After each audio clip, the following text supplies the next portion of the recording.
And here we have Aisha's house. Aisha of the line, have you see that's her house. It was 6 by 5 meters, 30 square meters. So this is the room, and that's the courtyard. Subhanallah, Nabi Sallallahu, Aisha's house had two doors, the front door to the masjid and the back door to the city of Medina. And Nabi Sallallahu died in Aisha's courtyard. He literally died in her lap, or the line. So when she was crying, she was screaming, and the bees did, the Sahabas in the masjid, they could hear Aisha crying. So they immediately started crying. Umar was dealing with the companion saying, by Allah, Nabi is not dead. He is with Allah subhanahu wa ta'ala. He will come back and kill all these hypocrites. At that time, Bakr was outside the city. He was running some errands. When he came to the city, he saw the people crying. He knew that something was up. That's obvious. These people are crying, so something is up. They told him that the Nabi Sallallahu Alaihi Wasallam had died. Nabi and Bakr were friends for over 50 years. Like he was the Prophet's best and closest friend. So losing him, that was really tough, that was really hard, but he dealt with it because he knew it was from Allah subhanahu wa ta'ala. He came to the house of Aisha radiallahu anha, he uncovered the Prophet's face, he kisses his forehead, and then he said, oh Ya Rasulullah, you are pure in life and you are pure in death, Ya Rasulullah. Oh Ya Rasulullah, I will sacrifice my father and my mother for you, Ya Rasulullah. And then he walked into the masjid. In the masjid, Mardan was crying, he was yelling, saying, whoever says in the beast that I will cut his head off or will kill him. Abu Bakr anhu, he realized that responsibility. He knew that the Sahabas needed help. So he stood on the member of Nabi and he asked all the Sahabas to gather around him, and then he said, all people, whoever worships Muhammad, let him know that Muhammad has passed away, and whoever worships Allah subhanahu wa ta'ala, let him know that Allah subhanahu wa ta'ala is ever living and never dies. Umar immediately, he immediately dropped his sword. He says, this is the first time I hear this ayah, and subhanallah, and that's when he realized that the Nabi Sallallahu Alaihi Wasallam had really passed away.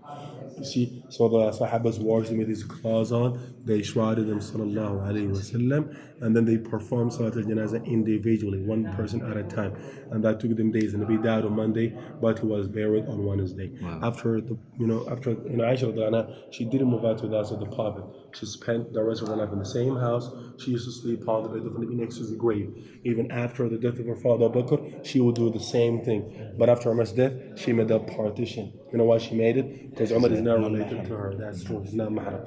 So every time she wants to go in there, she puts on the hijab first, and then she goes in there to give son to the Prophet and her husband and Nabi. And that shows how respectful and how noble she is. So ladies, do ziyarah from here. This is the masjid, the Rawda. And men, we do ziyarah from here. These are the golden gates. So Nabi is the first one. He is on the right side, sideways, and the face is the Qibla. So when you stand before the golden gates, you're actually facing his face. Abu Bakr radiallahu anhu is further down from the Prophet's shoulder all the way down. Amr is going from the shoulder all the way down. The Sahabas made it that way out of respect. Nabi, Abu Bakr, and Umar. Okay? Aisha radiallahu anha had a room and a courtyard. Yes. The graves of Nabi, Abu Bakr, and Umar are in the courtyard, not in the room. And Nabi said, the prophets of Allah are buried where they died. The Sahabas buried him in the courtyard because he died there. This is Hafsa's house, and the other one is for Fatima, the Prophet's daughter. So Hafsa's house, Aisha's, and Fatma's are now underneath the green dome. 88 years after Hijrah, the roof of Aisha came down. Some of the Abdul Aziz were built at Aisha's house. Some cities were built. Umar ibn Abdul Aziz, he combined the room. He combined the room with the courtyard, so it became one room or one chamber. And then he removed Hafsa's house and Fatma's. He demolished these two. Right. Okay. And then he made a five-sided wall around the holy chamber. He didn't make it a four-sided wall like the Kaaba because he was afraid that the people might have the concept to walk around. The five-sided wall doesn't have any doors nor windows, and that means all the pictures on the internet are fake. The graves are sealed up. No one gets in there, not even for maintenance, not even for cleaning. Yeah. Okay, and then like 800 years ago, Abdullah Beavers made another wall around the five-sided wall. He made it to protect the five-sided wall. 10 years later, Muhammad raised the outer wall to match the five-sided wall, and he made a small dome on top. Now ladies do ziyarah from here, and men will do ziyarah from there. Right. You see, this is Bab al-Salam. So we walk past them this way. These are the golden gates they grew up. So when we look through, we'll see the five-sided wall, not the graves. The five-sided wall or the Pentagon is covered by a green cloth, Yes. a green curtain. So that's why when people look at it, they think it's the Prophet's grave because it's green, but actually it's not. See, in 1481, a lightning struck the Prophet's masjid. See the small dome? It got burned down. So, like a group of people were chosen to go in there to clean up the holy chamber. Those people were the last people to see the graves. Some people say only one man was allowed to sit there, Muhammad Samhudi, and he was the last. No one has been there since 1481. It's been 538 years ago.